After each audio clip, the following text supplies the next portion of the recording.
and making birds. I do believe that's our cue. So welcome you to our little corner booth, and so glad to have you back with us here for another season. Not only on J98, but we're also streaming on MyMoInfo.com, audio as always. And you can head to YouTube, check out our channel, MyMoInfo Sports. Live video coverage is there of the football roundtable. We're also streaming our video coverage tonight on Twitter at MyMoInfo Sports as well. Griffin Weinberg right across the table from me, Garrett Davenport and Chad Speaker here as well, as we get to recap what happened to start a new high school football season and talk about everything that's coming up in week 2. We will also get a chance later on to hear from our special guest tonight, the Potosi Trojans head coach Dylan Weirich, and a couple of his players are joining us to talk about their week 1 win and look ahead to a big showdown with Farmington on Friday.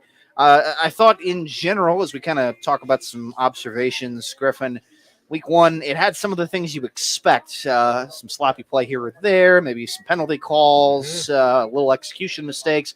Guys cramped up because you're playing football in August. I think the thing that stood out to me, though, from week 1 across the board against these games is offense is in right now. It is in vogue. It's chic, whatever you want to call it. Teams scored points in a big way. All the winners this week, really, it seemed, walked out with pretty impressive offensive performances. A lot of teams that lost this week struggled on the offensive side. Yeah, I think we had 6 teams in our area score over 40 points, if I'm seeing that correctly. Well, you know what? Make it 8, because I wasn't counting Valley and St. Genevieve as well. So we had 8 teams that scored at least 40 points. Then I had a lot of 30s there too. I think that just shows you the excitement that everyone has for finally playing somebody else that's not their own team. Instead of a practice or a scrimmage, you get another team to actually play against, and it fires kids up. You know, we have a lot of kids in the area that put up touchdowns and standout performances, and I have a feeling that it's not going to be the last time that we see some big-time performances, and we'll get into more of that throughout the show. Garrett, I thought the other part that was kind of interesting was the statements that were made. Some were on the big end of things, teams like North County and Central coming off great years last year, go get wins in pretty impressive fashion in week 1, and some like a DeSoto team that didn't win a game last year or a Crystal City team that only won 3 games last year. They go out, they all win with authority. What you kind of say about what your team can be in 2022, I thought it was impressive the way that some teams were able to articulate that through their play. Well, some of these teams, they just got something to prove. They want to go out there. They want to win games. I mean, we saw it with North County once again. Like you said, Nathan, we'll get to it a little bit deeper because that was the game that we had on KREI. But a lot of these teams, talking them through summer camp, they have something that they want to show everybody, especially teams like DeSoto and Crystal City that's been on the losing side of things as of late. They've gotten a lot more confident. People have bought into the program. We've seen a lot of kids just adapt to the game of football as years have gone by. It's been awesome to see a lot of kids come out and just want to play the game.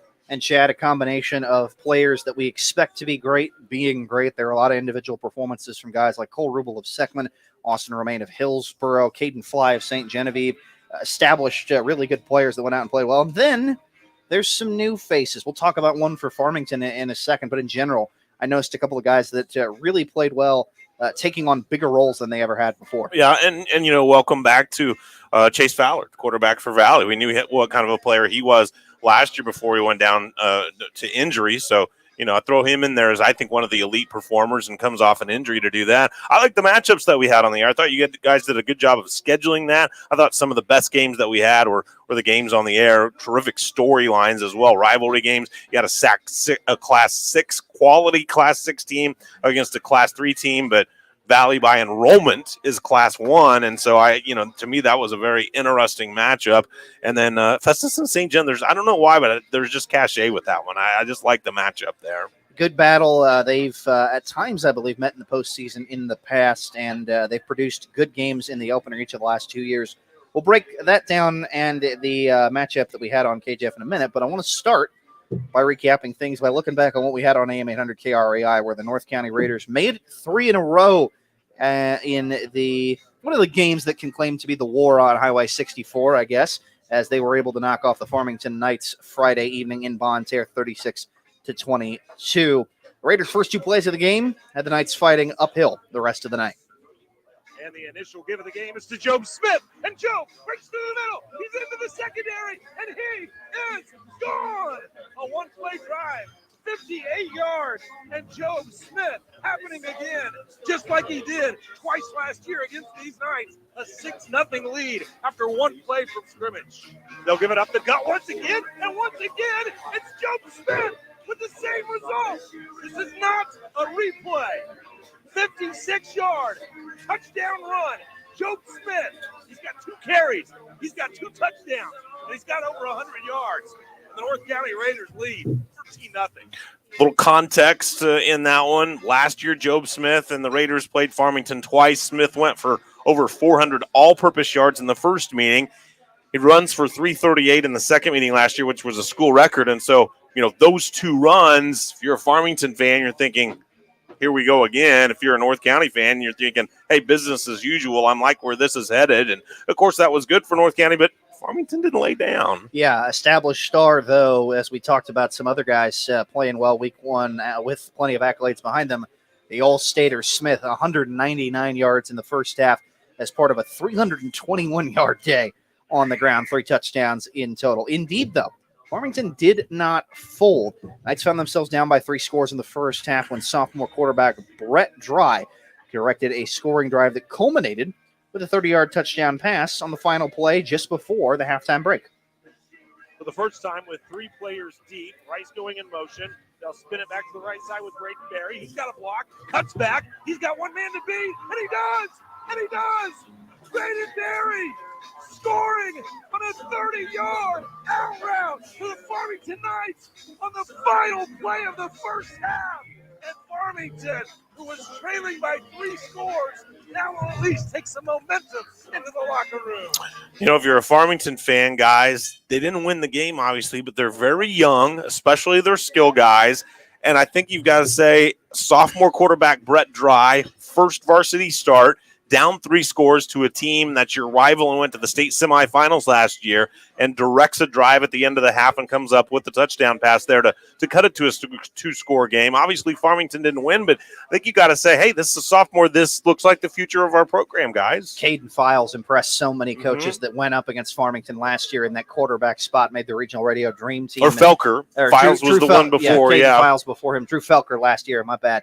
He did have a phenomenal year last year, and it looks like maybe they've got a good replacement for him. The Knights' defense would show up strong in the third quarter, holding the Raiders off the scoreboard. And Farmington, as a result, was able to actually make this a 1-score game again. And this time, their new starting quarterback used his legs. And here's a keeper by Dry. Dry picking up a block. Dry to the left side. He's to the 50, and it's a foot race. To the 40, Dry. To the 30. Dry to the 20. Dry to the 10. And he outraces Job Smith to the end zone. Brett Dry goes 66 yards. And the Farmington Knights have made it a 1-score game. Talked to Coach Krupe or last week before the game, and we go through preseason stuff. Who are your fastest guys? What do your 40 times look like? All these different things. He said, Dry's one of our fastest guys and on the clock. And I said, Felker never was great on the clock, but nobody ever caught him from behind. You're referencing Felker, and he always tracked guys down, so he was football fast. And I said, does Dry have that? And Coach says, we'll find out. Dry's football fast. Yeah, put the pads on him. He can still scoot. And we're talking about an established star in Job Smith. Brett Dry is certainly an example of one of those guys who took advantage of his first big opportunity and got Farmington in a position to try and equalize this game in the fourth quarter. Jackson McDowell actually got into the end zone to try it up, but the play was called back on a hold. And the North County defense used that momentum to get a stop. And after Job Smith wrapped off another long run, 66-yarder, it was the North County quarterback who snuck it in to make up the final margin. Eke out those yards and get to the end zone. Here's North County trying to strike quickly, and Jack Moore takes the quarterback sneak into the end zone for the 1-yard touchdown plunge. His first touchdown run of the evening and of the season. And North County now has pushed it back out to a 2-score game, 35-22. We talk about Dry as a first. 7:08. Sorry, Chad. You talk about Dry as a first-year starter, but so was the North County quarterback, Jack Moore, and I think there's something that they have to like about him as well. He showed good command of the offense. He had a good quick release. He read pressure well. He did have a fumble and forced one in the third quarter and turned it over. But for your first start playing a rival, I think Jack's going to be a nice quarterback for him. Trying to follow up a guy at Nolan Reed, who was excellent last year. I would say getting the job done in the rivalry game is what matters first and foremost. And, yeah, perhaps he's going to be another one of the new stars that emerges. I was encouraged by hearing you say North County lined up in a lot of different formations. I've always been impressed with Brian Jones's offense and how he manages to basically have the team run a bunch of different stuff. And to make sure that they're ready for it, I think was key, because last year they could basically line up in I formation, offset I, single wing, double wing, whatever, just run it down your throat. Being able to spread it out a little, you will need to do it at the end of the year at least. Yeah, they'll give them some coaches some things to think about. They used split backs for most of the first quarter, went to an I for about the middle of the game with a couple of different fullbacks, and then a single setback a few times, went back to kind of a pistol formation, and also had more under center. So they threw some things at Farmington to look at. And on the flip side for the Knights, North County will be heading to St. Clair this week. We'll talk more about their matchup with Potosi a little later on, but like you said, it is encouraging. They were in this game pretty much all the way through it, despite being down 3 scores in the first half. It's a hard thing for this team specifically, given what they do offensively, to dig themselves out of any hole. I think the fact that we saw them pull off some improbable turnarounds at times over the years, including last year, I think at the Poplar Bluff game in particular, clearly that is not lost on this group of kids. They can still find a way to fight. It is weird, too, because, you don't think about them as a comeback. Like, if you watch their design and the way they play, they're not a comeback team, but they have demonstrated the ability to come back in games when they need to. So we'll see. Hopefully we get as good a one as we had last year between Farmington and Potosi, and we'll talk to the guys, the Trojans, in a little bit about their thoughts on the rematch. But let's talk about the game that we had on AM 1400 KJF for you, as the Valley Catholic Warriors used a huge fourth quarter surge to knock off the Seckman Jaguars 61-36 in a season opening win Friday night. Valley, the team that started out strong, actually, even though they had to rally at one point in this game, and that was thanks early on to their aerial attack. Ballard, after 2 claps, takes the snap. If you will let me out, I'm going to ask Dylan some questions. It's caught. Rylan Fowler at the 25, 20, 10, touchdown, Valley Catholic. Rylan Fowler all alone got behind the Seckman defense, and he will race for a 60-yard touchdown catch and run. Valley Catholic on their second play of the season strikes, as with 8:06 left in the first quarter. They've got this initial 6-0 lead on Seckman. Even when sometimes going backwards, the Warriors kept hitting big plays through the air early. Here is third and what is officially called 26. Fowler rolling out to his right, steps up, winds up, deep down the field, wide open, it's caught. Sam Drury at the 40, at the 30, 20, 10, touchdown, Valley Catholic. On third and a country mile, Sam Drury got behind the Seckman defense, all alone wide open, and Fowler winds up and finds him for the score. That is 77 yards to put the Warriors up 20-7 with 9:23 left in the first half. I'll admit, Griffin, there were some busted coverages mixed in there. I'm sure Seckman defensive coaches would tell you about. But within his first 4 completions of the season, Chase Fowler had thrown 3 touchdowns and thrown for over 200 yards. This is the missing dynamic from this team a year ago. Even though they had an all-state receiver in Aiden Eberle, because Chase was hurt and they were breaking Grant Fowler in at quarterback, he was solid. I don't know if they were going to be this good throwing the ball, and now it looks like they might be. No, and it sounds like it was incredibly impressive the way that you were describing it. And for Chase to have another guy that he can rely on as a receiver in Sam Drury, a guy who got a lot of targets their sophomore year. They're both seniors on this team, so they played a lot then. Sam, he got hurt, I think, in week 2 or week 3 last year, missed the rest of the season. Chase missed most of that season last year too. This was one of those games, we talked about it in the open of the show, where a lot of high-scoring offenses, kids just hungry to get out there. This kind of felt like that with those two, especially with the way that you were talking about Chase just kind of flinging it around. Chase obviously goes out and has a monster night with 355 yards through the air and 5 touchdowns. Sam Drury, they had one drive where they really did lean on him. He showed what he can do. He ended up with 7 catches for 142 yards and 2 scores. Despite being down 2 scores, though, Seckman would be able to rally, first thanks to a big third down pass of their own. Ball on the near side hash at their own 19. Two receivers wide, far side of the formation. Rubel rolling that way. Winds up, throws deep down the field. He's got a man. It's caught. Westerville at midfield. 40, 30, 20. I love 10. that name, too. Touchdown, Sickman. Westerville. Anthony Westerville, Yeah. the big play receiver, gets loose behind the Valley Catholic secondary. We've seen both sides tonight let a guy get open deep downfield. Now it's Sickman's turn to make the big play through the air. As with 8:24 left in the first half, Seckman makes it an 8-point game, 21-13.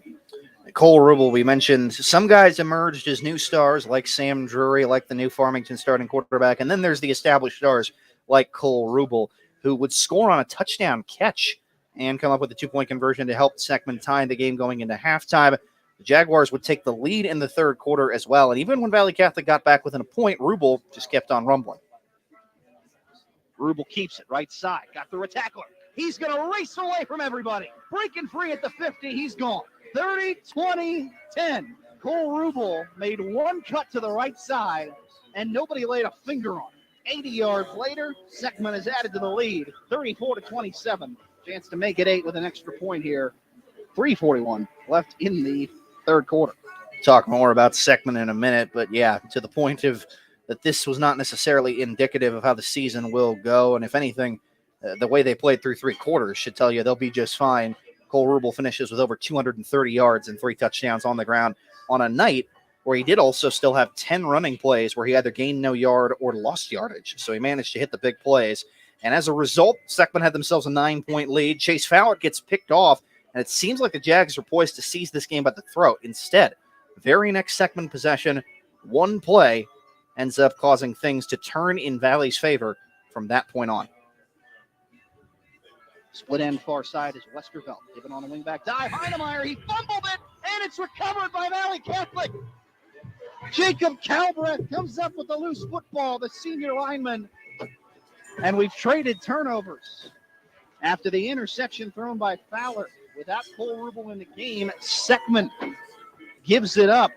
He will give it here out of the gun on first down or second down, and it's a touchdown. Valley Catholic, Bryce Giesler keeps it and hammers his way into the end zone between the left guard and the center.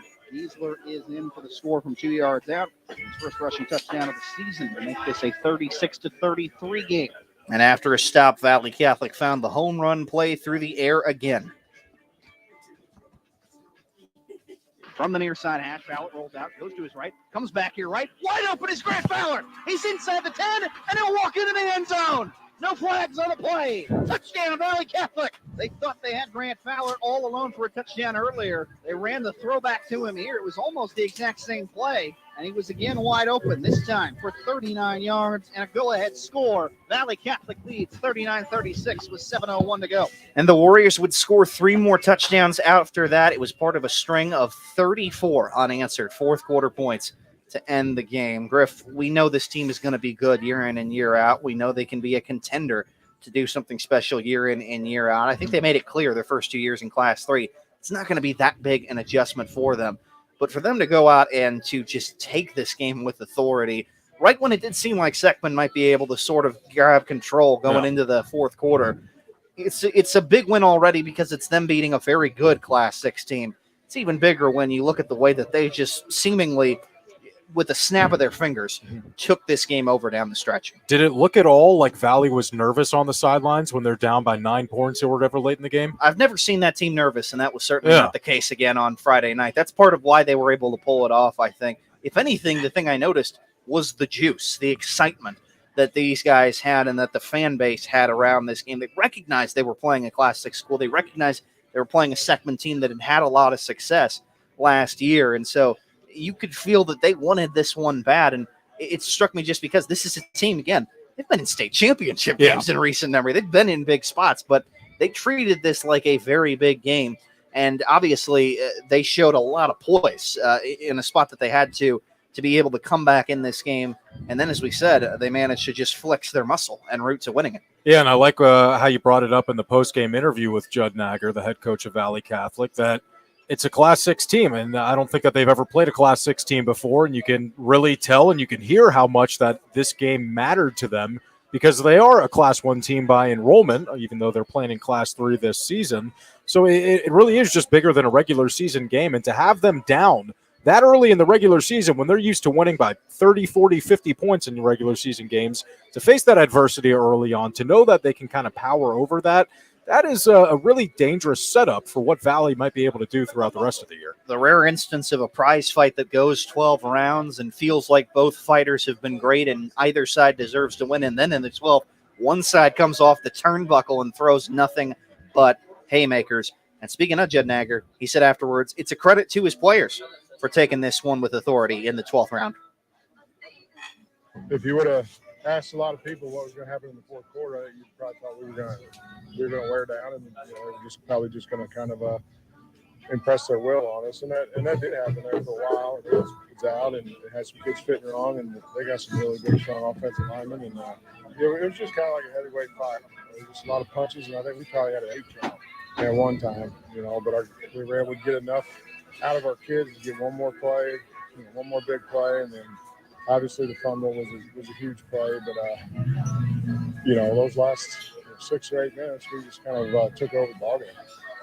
Yeah, the numbers are just nuts. Valley finishes with well over 500 yards of offense and wins handily on a night where they gave up about 400 yards of offense to Seckman.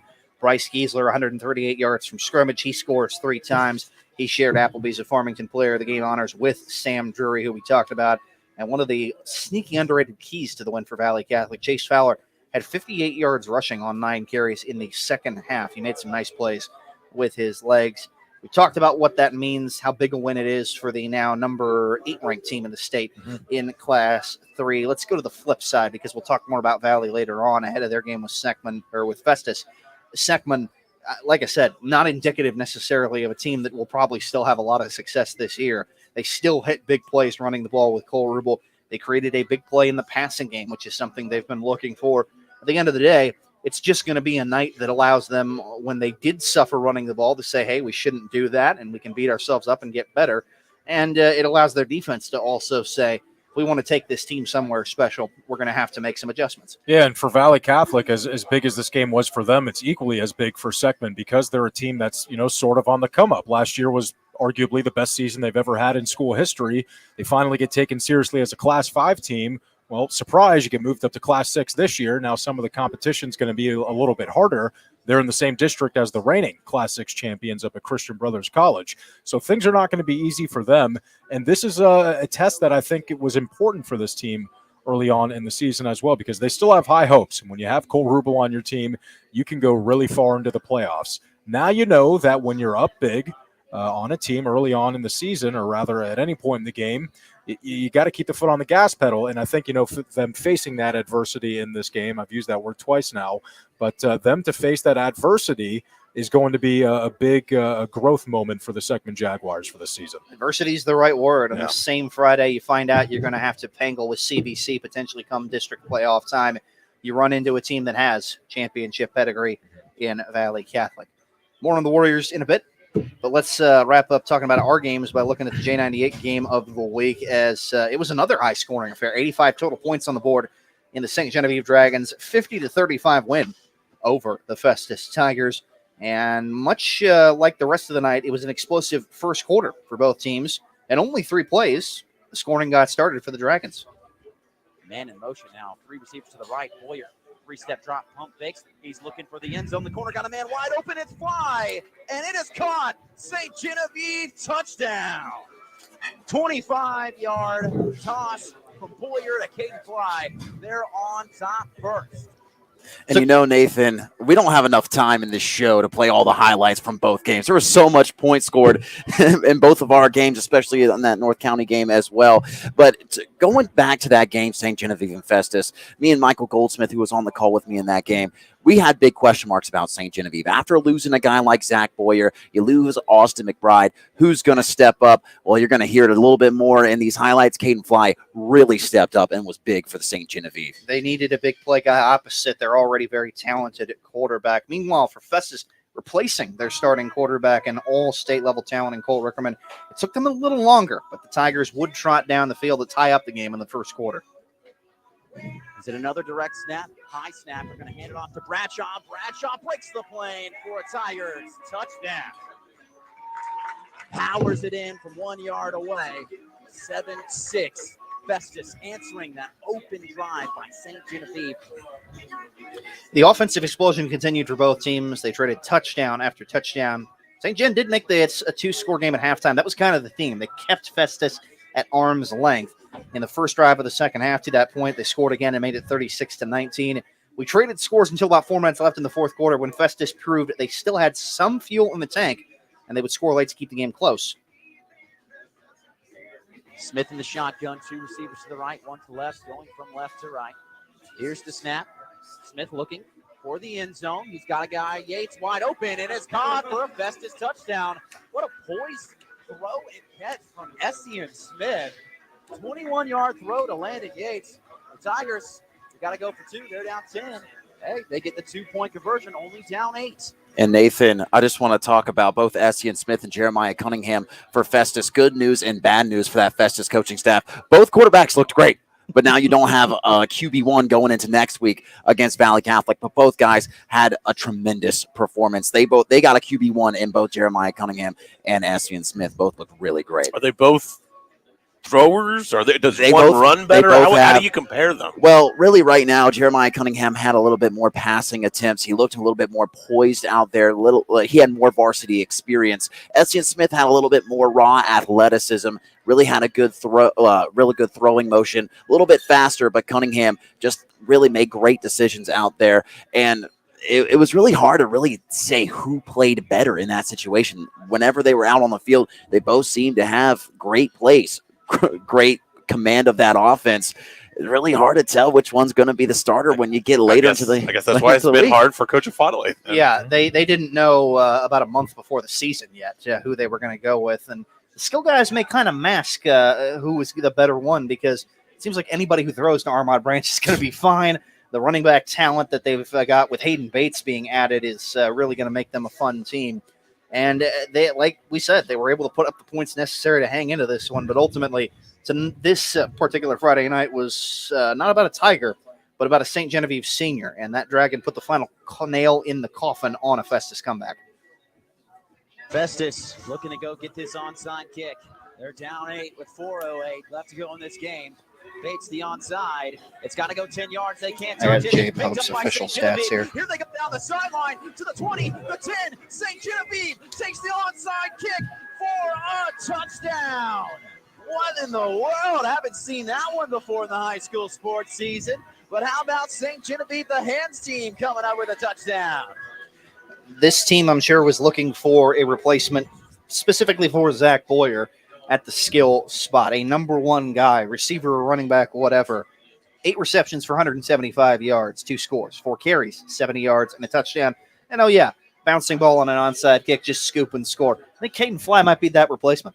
Oh, man, he was electric. And it also helps when you got a guy like Aiden Boyer throwing you the football. I mean, I don't have the official stats, but what I took, he had 187 passing yards, and most of that came from that first half. But that connection is going to be something we're going to hear about all season long, Aiden Boyer, and also over to Caden Fly. He was electric. And Aiden Butcher as well, didn't talk about him really in the story, but he was all over the broadcast, 100 yards rushing in the game against Festus. This is a St. Genevieve team. Again, we had question marks, but I think those questions were answered after week 1. Yeah, Jay Pope told me during the training camp that he said Caden Fly, he's got the tools to be that sort of void to fill what Zach Boyer left behind. He said it's not going to be easy. You know, Zach Boyer was 20-plus touchdowns, 1,100 yards receiving last year.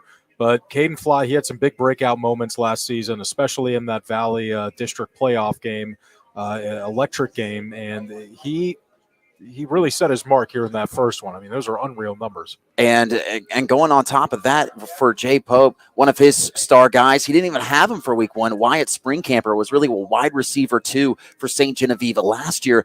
Didn't have him for week 1. He'll have him for week 2. They want to be able to throw the ball as well as they run it. It seems like that'll be something they can still do, courtesy of Caden Fly. The Applebee's a Farmington player of the game in the Dragons win. St. Genevieve head coach Jay Pope afterwards saying his skill guys represent what it means to be a St. Genevieve football player. Caden was in the forefront of our mind all year. We knew if we were going to have any success, he was going to kind of be the catalyst for it.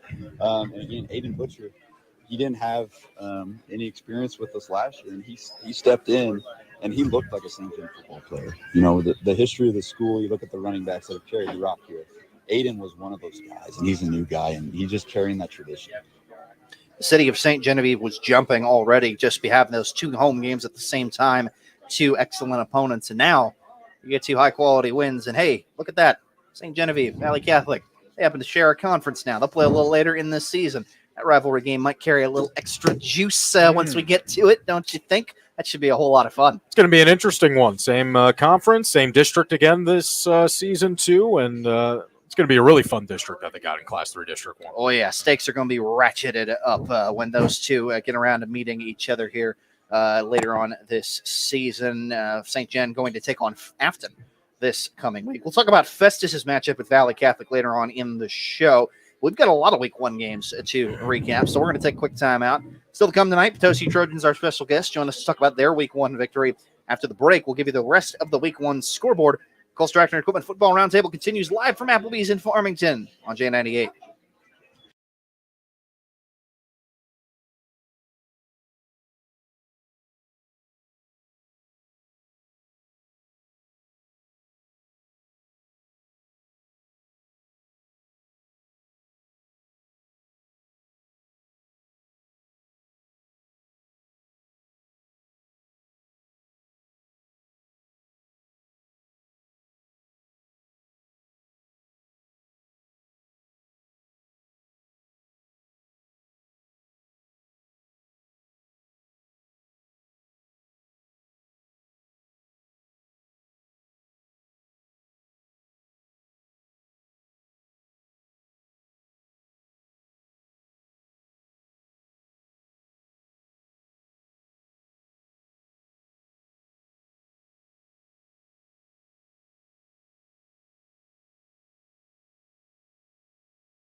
We welcome you back. The Cole Strackner Club of Football Roundtable as we're live from Applebee's in Farmington tonight on J98 and all over at MyMoInfo on social media and on MyMoInfo.com. Nathan, Griffin, Garrett, and Chad with you as we're recapping the first week of the high school football season.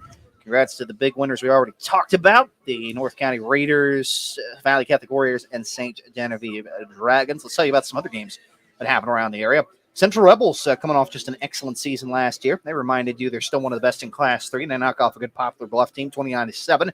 Afterwards, Rebels head coach Corey Schweiss, pleased with the win. You know, going into it, if you told me we were going to win 29-7, I've been Still wouldn't let you? I've been real happy about that. You know, kind of after the game's over, just kind of haven't got a chance to watch the film yet. I just knowing I don't feel like we played very well offensively. But I am really excited to where our defense played. I thought our defense played outstanding. I thought we had a lot of guys show out on the defensive side of the ball. We've got some good talented players, and they only got away from us one time. Central being around the top 10 most of last year in Class 3 debuts in the first media rankings with receiving votes, not quite there. Valley Catholic, I mentioned, number 8. The theme of the night for the most part was offense, but man, there was a slugfest over in Madison County. The Fredericktown Black Cats knock off the Jefferson Blue Jays 6-3. Black Cats head coach Jake Whitener says his players have bought into the program. The new program for us, second year, and they usually say you have a 4 or 5 year plan for the team, but the buy-in from this group of kids this year has been tremendous. I can't say enough about the character and leadership of what we have going right now. The kids made the difference, and that's what it is. Their buy-in made everything different so far. A very nice win for that Fredericktown team to open the season. They lost that game 50-0 a year ago in the opener. Meanwhile, the Battle of the Black Cats will be a pair of 1-0 teams this coming week as Herculaneum opens up the season with a 42-6 win over the Windsor Owls. Cats head coach Blaine Boss. High praise afterwards for Lucas Barr. He was all over the field for us. Kind of his coming out party, so to speak. Something I knew he had in him. Sent the notification. I think he finally figured out. He could be a heck of a player. Oh, it did again. Yeah. Super proud of him tonight with what he did, and those things that we hope do that every game for us. Very nice win there for Herculaneum, continuing the momentum from the end of last season. If you go back to last year, they've won now 5 of their last 6. The Hillsborough Hawks, they were one of the best in the area last year, and they kept on rolling with a 49-16 win over Sykeston to start 2022. Hawks head coach Bill Saharsky praising Jackson Patterson and Austin Romaine, as you might expect, but also some other offensive players. We rotated a lot of kids early on, too, and in the backfield, Peyton Brown Turn had the a good headsets game up for us. Linder ever stepped so in, slightly. A touchdown run for us.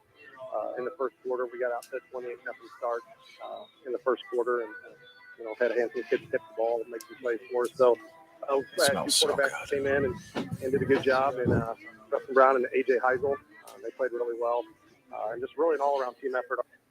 It's exactly what Coach Saharsky talking with him this offseason. Felt like this was the deepest group all around he had offensively. It wasn't just going to be that always dependable law firm of Patterson and Romaine. The Crystal City Hornets, they were a team that went out and was great offensively, but a team that a year ago won just 3 games, and that was big progress for them. I'm sure they'll take a 43-0 win over Chaffee as big progress to start the season. Hornets head coach Dan Fox says the whole team contributed to the win. It was a really good team effort. I feel like we really put a lot of emphasis on tackling properly. Getting 11 hats to the ball, and kids came out excited. I handed over my defensive calling to one of my new assistant coaches, Coach Lokamp, and he did a great job putting in the defensive game plan, and kids bought in, and they were excited for the shutout. Another team that struggled last year but started 2022 on the right note, the DeSoto Dragons. 0-10 a year ago. They start this season by beating DeBerg 42-12. Keith Woodland afterwards talking about his first win as Dragons head coach. We made some mistakes. We made some young mistakes. We had some bad snaps early and, put the ball on the ground a little bit. I think we could have done been a little cleaner on that side of the ball. And I say that, and we still had 500 yards of offense almost. So, it was definitely a good win. The kids fought hard. And the Fox Warriors, another team that struggled last year, started this season right after 3 wins a year ago. They win at 26-7 over Melville in a new season opener. And Fox head coach Brent Tinker says it was a team effort. The defensive line definitely spectacular. We rolled a bunch of them through, but Chase Pepper, Tommy George, Hunter Naylor, some kids that came in and really did a great job in there. Jamison Winfrey and Sam Street as linebacker, tons of kids at outside linebacker. We ended up play a lot of kids there. All of them did a great job fighting hard. Junior Cassoni was another Cassoni name. I thought he was running a really good alley. But yeah, I mean, any chance I get to brag on the kids on the radio and use their names, I want to. Coach Tinker never leaves a guy out, as he shouldn't, after a very nice win. Melville was the team that knocked Fox out last year in the playoffs. We'll get a chance to hear more about the Potosi Trojans win over St. Clair in a minute as they won 27-14 to start the season. We had 2 Saturday games. Both were winners from our area. Grandview Eagles knock off Paris 33-13, and the St. Vincent Indians beat Marceline 42-13. I want to talk more about that one because that is a result of consequence. But we already mentioned Farmington, Festus, and Seckman teams from our area that lost this week. Same for Jefferson and Windsor. Also on the wrong end of it in week 1, St. Pius Lancers fall at home to Brentwood 26-16. Perryville Pirates shut out at home by Oakville 48-0. And the Northwest Lions fall at Sullivan 34-7. But as far as the winners from week 1, gentlemen, going around the table, I want to jump right in and talk about that St. Vincent victory. Not only is that a win at week 1 and a win in impressive fashion, that Marceline team was the runner-up a season ago in Class 1. If you are wondering, how did St. Vincent rocket all the way to number 9 in the new state rankings to start the season? That would be why. I'm sure there were some graduation losses for Marceline that maybe has caused that to be a different-looking roster. But, man, that's still a team that was in the state championship game last year that you not only beat, you beat with authority. Given that they had a lot of guys back from last year, were kind of in games but could never finish it, I feel like they have to be ecstatic down there right now. Yeah, I mean, that's a huge win to get it on a Saturday, too. You get an extra day to prepare. So wonder, like kind of what it went into that. But, Tim Schumer, he's been building something really nice over there at St. Vincent. Got kind of an air raid-like offense, and they bring back their quarterback from last year. He's got more experience. They got a lot of good weapons over there, and that is a great way to start off the season. And it's going to make things a lot more exciting in week 3 when they're taking on their crosstown rival Perryville. And we'll have that one for you on regional radio, but that's for the future. Used to cover Marceline, and yeah, they graduate talent, but they're kind of like one of those old time traditional programs that they're always good. They have the tradition. Football means a lot in that community. Garrett, though, I know did some homework on them, and were you saying they lost like 3,000-yard rushers? They lost a lot of good seniors, but they still return a lot of great players as well. Great win though. A lot of loss from that Class 1 state runner-up team, but still a huge win for St. Vincent. Yeah. Griff, you mentioned the Battle of Perryville. That's another rivalry that becomes a conference game this year. They're both inside the I-55. And, St. Vincent, maybe start putting them up the totem pole in the league, trying to finally win that after so many years of not only not winning it, but oftentimes being the second-place team to Valley Catholic.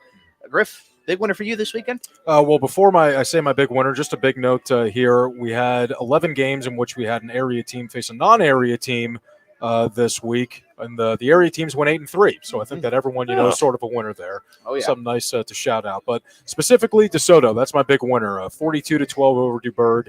Keith Woodland's first win as the head coach of the Dragons. This is his second year, and that was so important to them. When I talked to him and the kids at training camp, they really wanted to get that win. Now that you don't have to have that hanging over your head for the rest of the season, and they do it in big fashion. They had a freshman running back, Eli Tebow, step up, ran for over, 200 yards and a touchdown. Austin Meese, sophomore quarterback, I think he threw for 3 touchdowns in that game. So there was a lot going there for DeSoto. Congrats to them, and Coach Woodland on the first win. Dragons are my big winner. Yeah, it's one thing to have the progress of finally getting off the schneid. It's another to have the youngsters involved. That means the future of your program is bright too. Chad, got a big winner for this week? I like Fredericktown. I mean, you kind of build on that. You mentioned it. Not only a win, but beat a team that went to the state semis 2 years ago, beat you last year 50-0. And you see programs make progress, right? And you go from maybe a team that isn't very competitive to a team that is competitive. But then can you take the next step and start winning? And that's what Fredericktown has done, at least so far this year. They win that game because you could see last year they became competitive, right, throughout the year. They ended the year 2 years ago with like 18 players. They've built their roster. They've built their belief. They're starting to build their depth. Instead of guys starting through default, they're starting now through competition, and that helps you become better. A team scored 50 against you last year. You hold them to 3. Yeah. That's toughness, man. Jefferson brings back a lot from a team that last year loses only 3 times. Valley Catholic, St. Pius, and then again, they'll admit they got upset on their home field in the district playoffs. Garrett, who's your big winner? I think everybody at this table knows who I'm going with. The Crystal City Hornets. They beat Chaffee 43-0. This is a Crystal City team that hasn't beat Chaffee since they started scheduling them in 2016, and it's been very lopsided every single year, except for last year. Crystal City lost 14-20, but usually Crystal City's on the losing things by a big margin. This time they flip it on its head. They win 43-0. This is a Crystal City team getting to talk to head coach Dan Fox over the summer. Usually every summer it's, hey, what can we do? This season they talk, there's a different talks within the coaching staff. It's more of what can't we do on the offensive end. So putting up 43 points, season opener for this Crystal City Hornet team hasn't been done in a very long time. They did it. Yeah, basically a 50-point turnaround from last year, and then you remember it's more like a 70, 80-point turnaround from 2-3 years ago. The progress that they've made with kids like Cannon Bold, Nolan Eisenbeis, Cal Schaumburg coming into the program, tremendous stuff.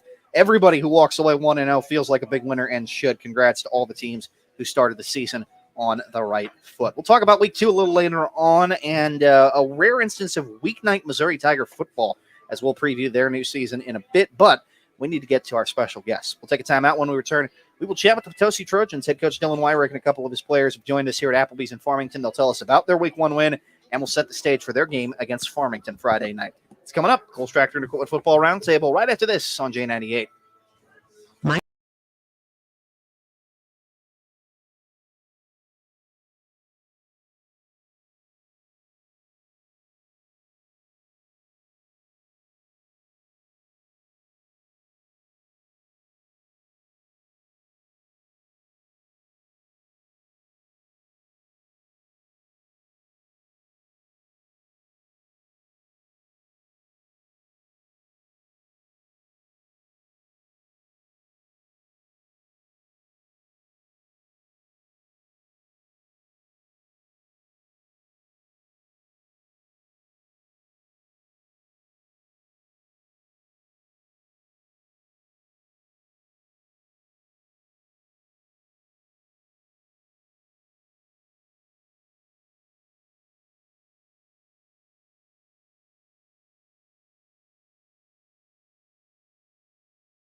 Farmington, and thanks so much for joining us for the Coles Tractor and Equipment Football Roundtable. If you need any tractors, guys, Coles Tractor and Equipment has your tractors. Great to be joined by the Potosi Trojans now. Dylan Weirich, head coach, quarterback Blake Coleman, two-way players Zane West and Gavin Portell as well, and a great Week 1 victory for them, 27-14. Congratulations, guys. And first we'll get Coach's thoughts. What were you most pleased about with your Week 1 performance, Coach? We number one, obviously coming out on top is what you set out to do. But our kids' hustle was really good. I felt like our offensive line play is a lot better than where it was starting off last year. We had over 200 yards on the ground, and then obviously our quarterback has made the adjustment, got a good grasp on the offense, and he threw for 204 yards. And then obviously our receivers caught the ball well, and we were able to. After the first 2 drives, we were kind of shaky, but after that, we were able to move the ball and put it in the end zone and manage the clock. And, defensively, we struggle a little bit. St. Clair's pretty good. They kind of had their way with our defensive line, so we're trying to tie up some loose ends there. But other than that, we're really pleased with where we're at. Tremendous balance on the offensive side. You talked about some of the numbers, 240 for Blake through the air, but Gavin catches 7 balls for 116, and then you have 2 running backs that essentially run for 100 yards as Noah Walton goes for 95 and JT Cross for 96. Was that your hope with the offense this year? Is demonstrating that balance? I was incredibly pleased with our running backs. To be honest with you, whenever you don't get a whole lot of reps against other people, it's Week 1 is the ultimate test to see exactly where you're at and kind of see where you got to improve. And those 2, I felt like really, really overshot what I thought they were capable of, what they were going to do. So if they stay humble and hungry, they're going to be really fun to watch. Yeah, it's nice to be surprised in that way. And we'll talk a little bit about your coming opponent here in just a little bit. But Blake, 240 yards, a great way to start your senior season. Tell me a little bit about your off-season work and what type of work you put in to improve for this year. All season we're at football. Every day of the week, waking up early, got conditioning all summer. So trying to get in shape and be more of a dual threat quarterback is kind of what I was going for this summer. I don't want people just worrying about pass game all the time, because if so, they're just going to drop back in coverage like crazy. So did you tuck it and run a little bit in Week 1? Yeah, a little bit. I'm just trying to show off a little bit of mobility that I don't really have yet. But it's part of it. Yeah, all part of getting more athletic. Yes, sir.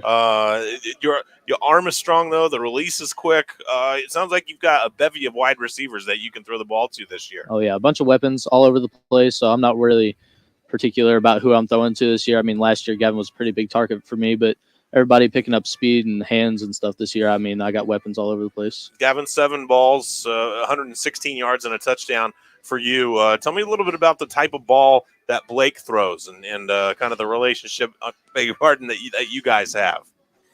Me and Blake have a great relationship. Like I've said before, me and him have been playing together since we were in first grade. So me and him have a great connection. And Blake's always throwing the ball on point. He's never putting it low. He's always putting it high at the catch point, where the DB can only, if anything, knock it out. He can't get hands on. And he's always putting great balls there for us, so we can make plays for him. Does that kind of mean that if they cover him one-on-one, you still feel like you could go to him and kind of trust him to come down with the ball? Oh, yeah, absolutely. A couple of times against St. Clair, even with 2 people on him. I know I have a chance of throwing the ball to Gavin kind of anywhere on the field, and the chemistry, he just kind of knows where to go. He always finds a way to get open. And then Zane, you kind of describe Zane as your Swiss Army knife, kind of your queen on the chessboard, a guy that can move in any direction and do a little bit of everything for you. Running back, wide receiver, he does kind of whatever you need from him for the team. Yeah, he does. He's a great leader, and he's a fast learner. He's really smart, and he's a great athlete. So when you got kids like that, you no matter where you put them on the field, they're going to be successful. So he carried the ball quite a bit for us last year, and we knew, we had no doubt him moving the slot that he was going to make our team more balanced and well-rounded, and I think our offense more explosive. So Zane West is an awesome guy, and we're happy he's a Potosi Trojan. 4 catches, 90 yards for you in week number 1, Zane. And has it been fun throughout your career playing those different positions, kind of doing what the team needs of you?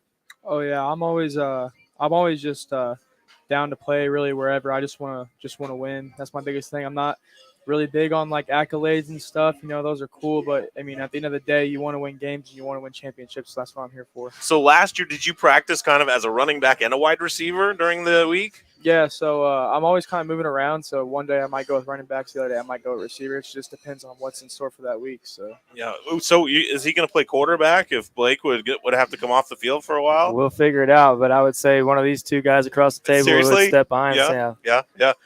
And so Zane, are you focusing on kind of that wide receiver or that slot position more this year then? yeah, as of right now, we have some really good depth at the running back position, and so I'm kind of right now pretty focused on playing slot and just trying to get better at running my routes and catching the ball. What's have the players amongst you kind of yourselves outside of the coaches talked about your goals this year, guys, and what you want to accomplish this year? Oh yeah, for sure. We have a group of guys that just we want to win games, and we have a lot of kids that are hungry and just are ready to work, and wherever we lead them, they're going to follow.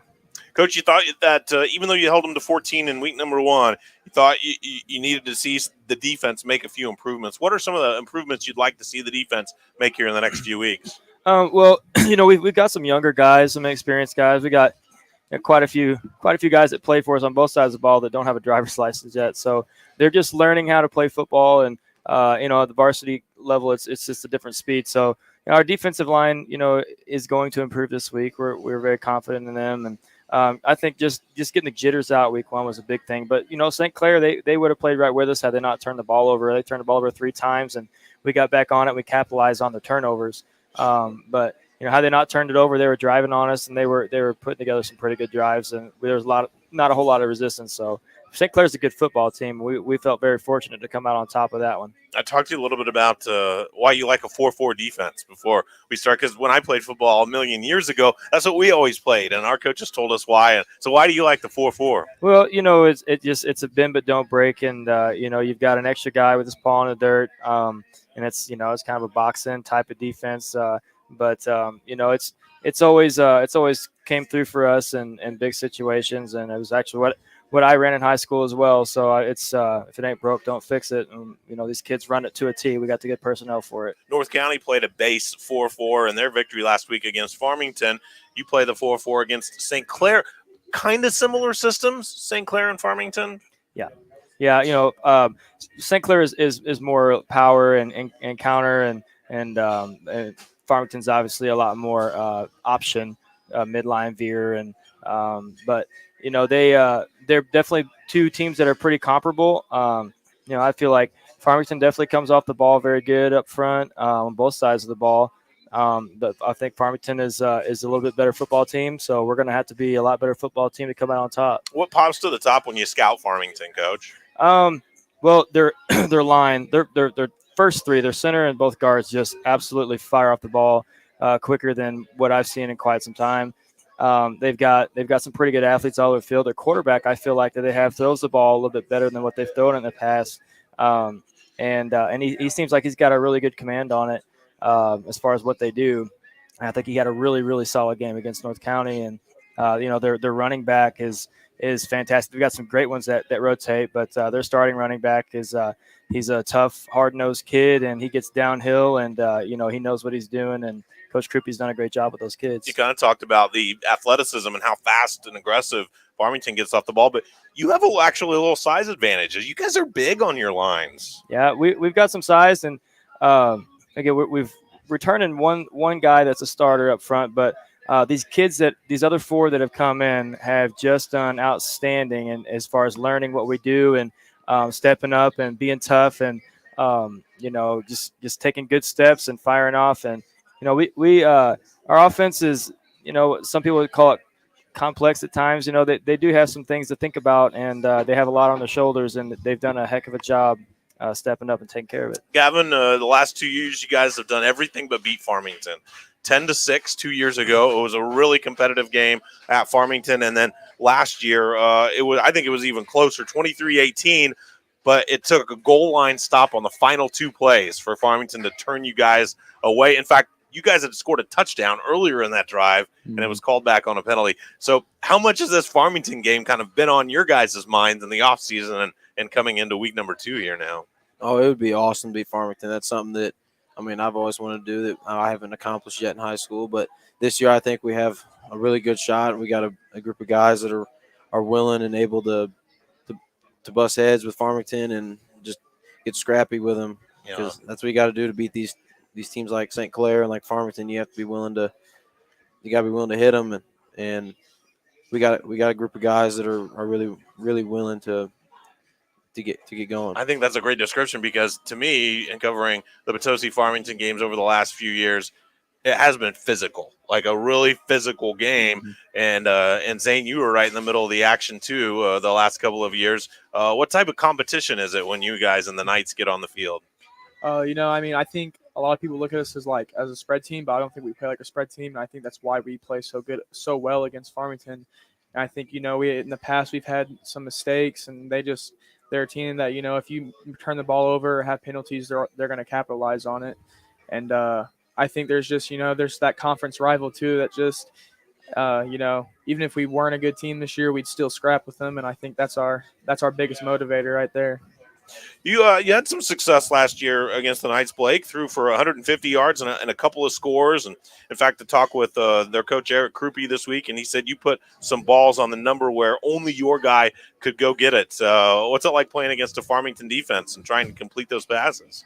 I mean, this week I'm just going to stick to film a whole lot. I'm going to try picking out some of their kinks that they have. I mean, we played them in the Jamboree this summer at least, and you pick up on some of the stuff that is going to work, but at the same time, they'll change our game plan, we'll change theirs. So I'm just going to realize the first couple drives usually take for me to figure out their defense, and then after you figure it out, you just go from there. Coach, if I've looked at it right, you guys have been 1-0 4 out of the last 5 years, but haven't been 2-0 since 2015.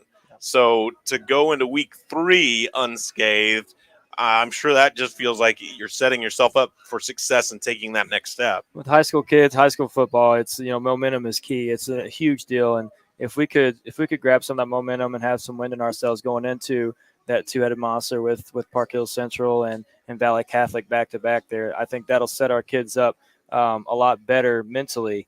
Throughout practice to go out there and compete with those guys. You were taking a look at the rankings here when you came over here, as they came out, I think late yesterday or earlier today. The MFC has a couple of teams, one in the top 10 in Valley, and then Central has the 11th most votes.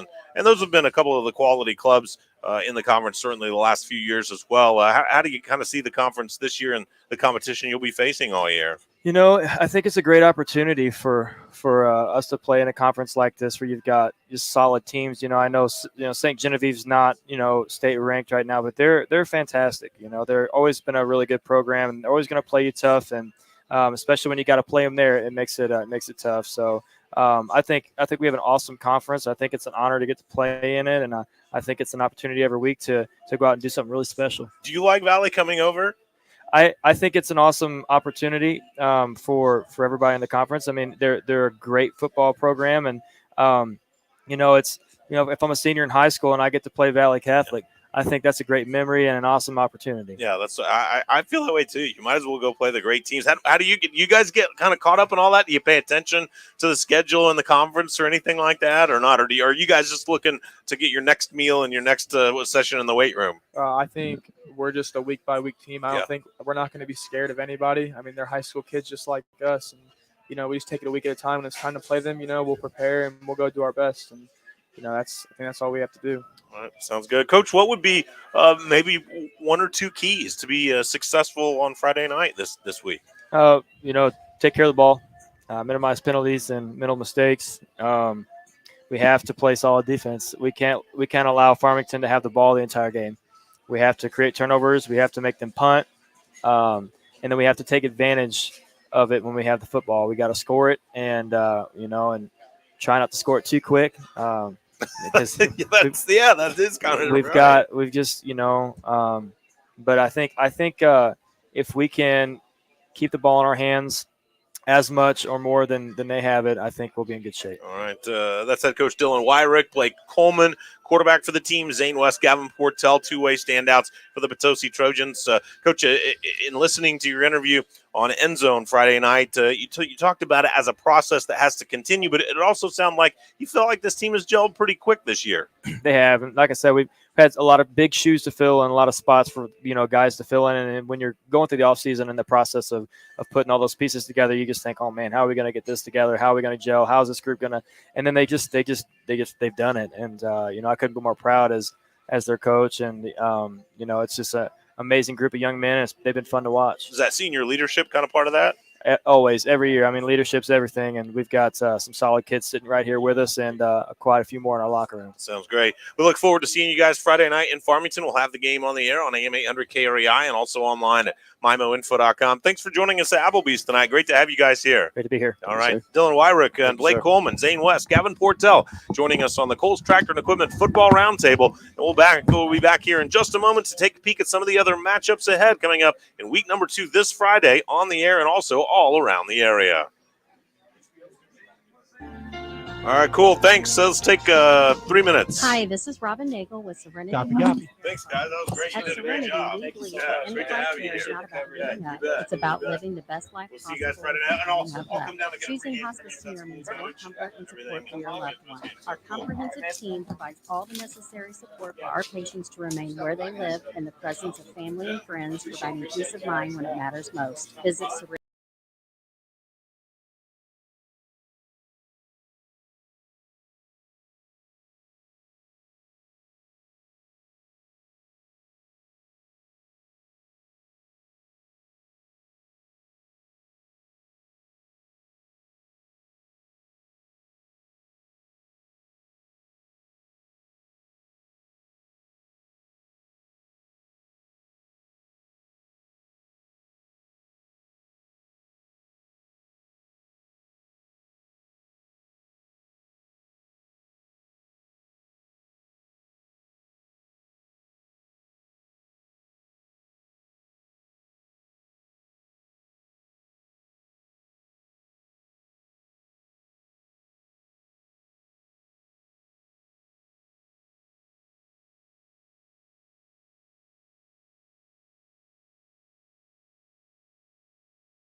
J98, Nathan Gertz, Griffin Weinberg, Garrett Davenport, and Chad Speaker with you here.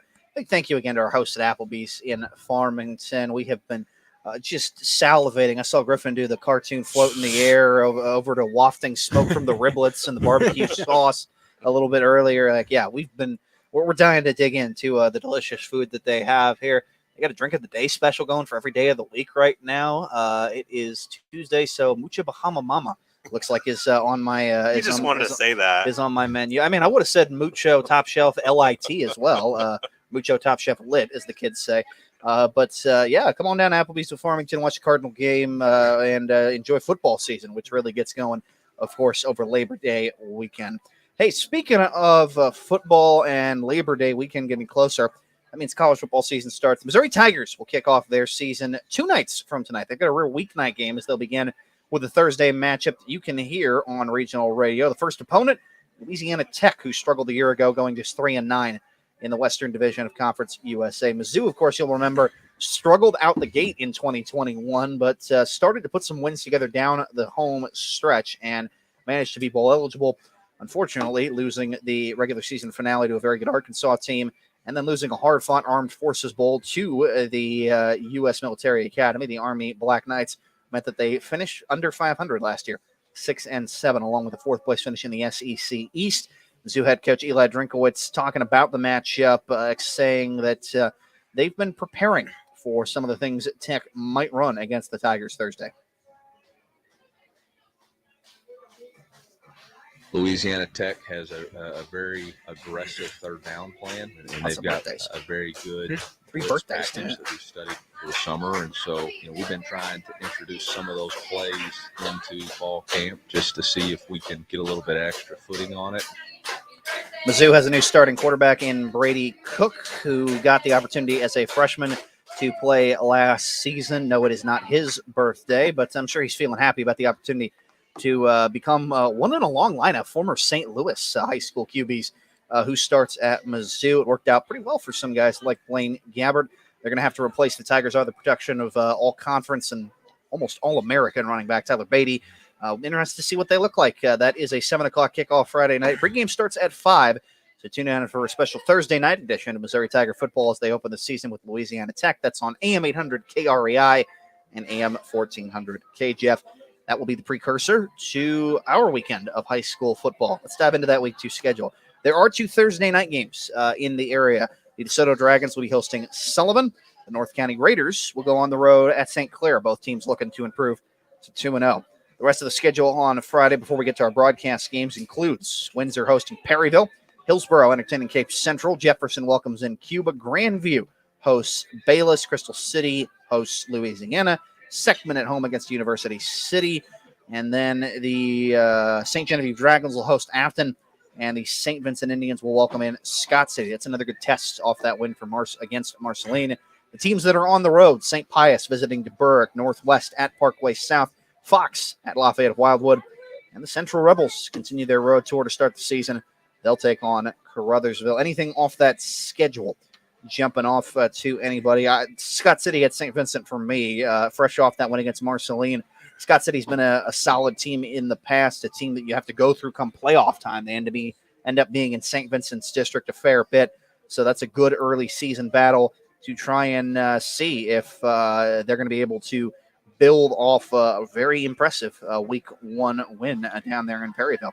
Yeah, for myself, Perryville and Windsor. I think that'll be a very interesting game. You got a couple of teams that are looking for wins, and they're both coming off of lopsided losses. I think Oakville lost to Perryville. What was it, 48-0, and then Herculaneum beat Windsor. I think 42-6 was the final score in that one. So, they're both fighting for something. They're both going to try to put last Friday behind them, move on to this upcoming Friday.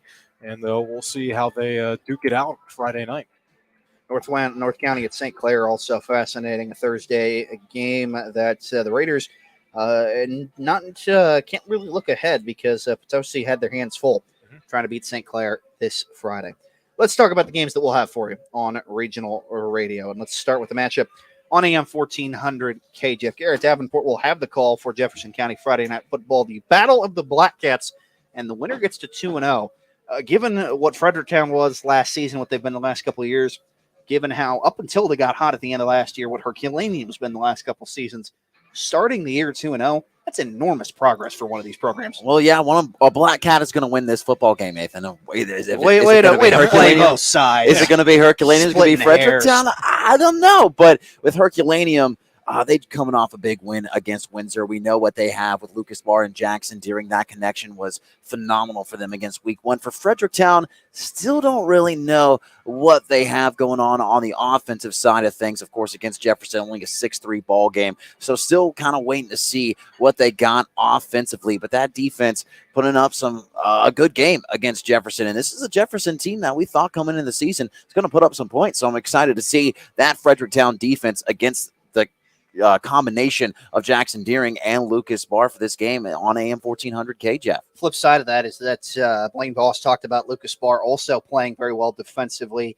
He and Mikey Maloney will lead the charge for a Herky team that gave up just 6 points last week. And Griff, I know we've talked before, you feel like Fredericktown, they're close offensively. They're going to eventually figure this out and be a really good team on that front. Yeah, and you mentioned, they got hot at the end of last year. I think they won 3 of the final 4 regular season games, and then they go into a game against Potosi in the district playoffs that they, were talking about for pretty much all of last season, and they gave them a fight. Now, the offense is kind of what killed them in that game against Potosi, and you didn't see a lot of it in that 6-3 win against Jefferson, but that's such a confidence booster for those kids. Yeah, especially, we mentioned it earlier. They lose 50-0 against Jefferson to open up the season last year. So they're going to be riding that confidence. They're feeling good.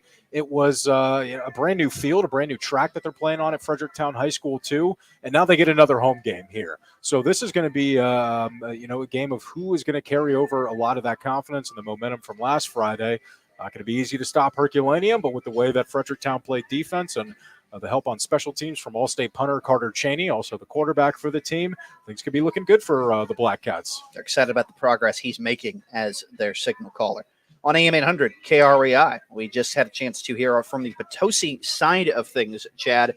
I feel like quietly they're one of the more balanced offenses in the area. They've got big playability at the receiver spot and running the ball, and they've got a guy that's a seasoned veteran now at quarterback for Farmington. Obviously, you have to worry about trying to stop that because Potosi was, a yard away from using that offense to get a win last year. The flip side is you feel very confident about being able to move the ball yourself, given what your guys and what your new quarterback, Brett Dry, showed you on Friday. Yeah, and I thought it was interesting when Dylan Weirich was on with us and some of his players. He felt like one of the keys for them is to not let Farmington just dominate the clock, because Farmington will just drive down the field and soak up an entire quarter if you don't stop them. Or, of course, if you allow the big play, but you don't want that. But he said maybe one of their keys for Potosi is not to score too soon. And you don't hear that a lot. But, it's a valid point, because Farmington will flat tire out a defense if they dominate the clock like they have in years past against some good ball clubs. So you're always looking for the battle of the lines. Farmington coach Eric Kruby feels good about his line, and that was one of the strengths that Dylan Weirich felt that his team had as well. They have actually a bigger line than Farmington. And so we'll see if the Farmington athleticism on their line and able to kind of get to that second level on the triple option allows them to dominate the clock and the field position like they like to do. This feels like the game a year ago where guys like Jeremiah Cunningham really started to make it clear we're going to be just fine in this offense. So interested to see if some other guys around Brett Dry can go out and have a big night on their home field. The guy that really shone last year in this ballgame was Booba Henson, Blake Henston. He had a fantastic ball game. Farmington had a difficult time stopping him. And then Blake Coleman did put some balls in some receivers' hands late that were tremendous passes. So, but like you said, I think Potosi has demonstrated terrific balance here early in the season. They've been able to run the ball consistently. It seems like whoever takes over at that running back spot. The matchup referee on J98 is a couple of teams smarting from some shootout losses that we talked about earlier, as Valley Catholic travels to take on Fest as well. One of those teams is smarting. The other is celebrating the win that they got. I kind of feel like something that maybe got talked a little bit about, but should be talked about again in regards to last week and now this week for Valley Catholic. There was a time where the Warriors, even with the new conference affiliation, they were going to play some teams that they've played in the past, like St. Pius again. And I don't know what happened in this most recent matchup with St. Mary's, but I get the feeling Judd Nagger, not only the head coach, the athletic director of Valley Catholic, something out of that particular loss. He walked into the room, he took the schedule he had in place for 2021, he balled it up and he threw it in the trash. And he went and got matchups like Seckman and like this one with Festus because he feels like he needs to test his team early and often this year. Yeah, well, I think one of the keys that I took away from visiting their training camp a couple of weeks ago, well, it was the practice, I should say, but it was we want to be prepared for when district play, comes our way. Because, we want to stay healthy, obviously, but we want to make sure that we're more prepared for district play. Now, St. Mary's, you're not going to have to worry about them. They jumped up to Class 4 this season, but things are not going to be easy in Class 3. And, yeah, you run into one of the best teams in the state the past 2 years if you're Valley Catholic over the last couple of seasons. But they want to be prepared. And I think they have one team on their schedule that's Class 1, that's St. Vincent. They play them every year for going back who knows how long. And that could end up being a very good Class 1 team. Yeah, with the way that St. Vincent started off their season against Marceline. So they got St. Vincent, but every other team is either Class 3, Class 4, or Class 5 from here on out. Seckman was the only Class 6 team, I believe. No, they have Vianney, Class 6 team that they're going to play as well. So things are not easy for this Valley Catholic schedule. Now, they're going to be riding that high from this past Friday, I think, putting up 60-plus points against Seckman and 34 unanswered. And they see a Festus team that just gave up 50 points to St. Genevieve. They're going to be riding that high for Festus. It's going to be hard defensively to stop that Valley Catholic offense, too. Yeah. I like the fact, guys, sorry to interrupt, but I've talked a lot about Valley's schedule. I like the fact that these other teams in Seckman and Vianney and Festus are willing to play Valley because – if you play down in class, that actually hampers your ability to generate those district points, which gives you your seeding at the end of the year. But I think the coaches are saying we're not as concerned about that as just flat having a quality schedule because they know no matter what Class Valley is, you come out of that ball game, you're going to be better for it. Yeah, you're going to get a good matchup in there. And it's like what Nick Bayer said before the season started. Playing Valley is a mean and nasty way to start out the season.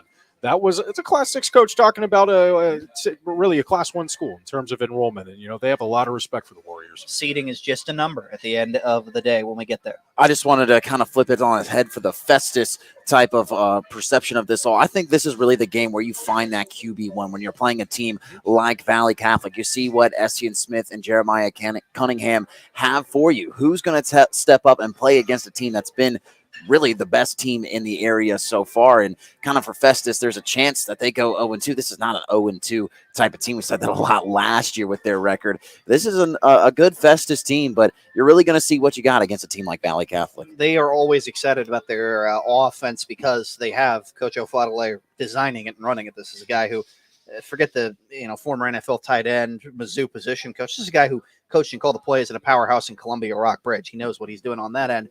I will say the underrated aspect of this matchup is actually the Festus defense. They were so pleased with the strength and conditioning this offseason. They were excited about the talent that returned in the front seven. But the question is, can they slow people down? 50 points given up, and St. Genevieve, more often than not, ran the ball on Friday and ran it very well. They're going to come in smarting. They're going to come in wanting to look for redemption at Tiger Stadium on Friday night.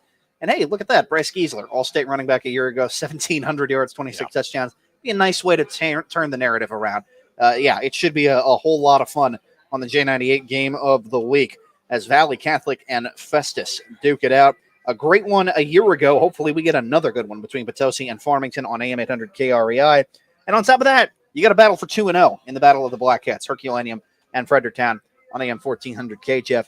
I'd say it's pretty close as wall-to-wall and stacked as you could hope for in terms of a Week 2 schedule. Trying to follow up what we thought was a brilliant Week 1. Cannot wait to actually get to the games themselves after Mizzou and Louisiana Tech on Thursday night. The Fleeks Equipment pregame show gets your Football Friday started on regional radio at 6 o'clock. We will, again, preview everything that's coming up in Week 2, and then the games, Herculaneum and Fredericktown on KJF, Potosi and Farmington on KREI, and Valley Catholic and Festus on J98. Stay tuned after that for the Patsy's Furniture End Zone show to recap Week 2. That does it for our first week of the Coles Tractor Equipment Football Roundtable. Again, thank you to our hosts here, Amy Cousins, and the folks at Applebee's in Farmington. And, of course, thank you to our presenting sponsor, Coles Tractor and Equipment on Highway 32 in Farmington. We'll be back next week to talk about Week 2, get you set for Week 3. But that does it. For Garrett Davenport, Griffin Weinberg, and Chad Speaker, I'm Nathan Gertz. Thanks for tuning into the Kohl's Tractor and Equipment Football Roundtable on J98, and enjoy the rest of your evening. Thanks for calling Toyota. This is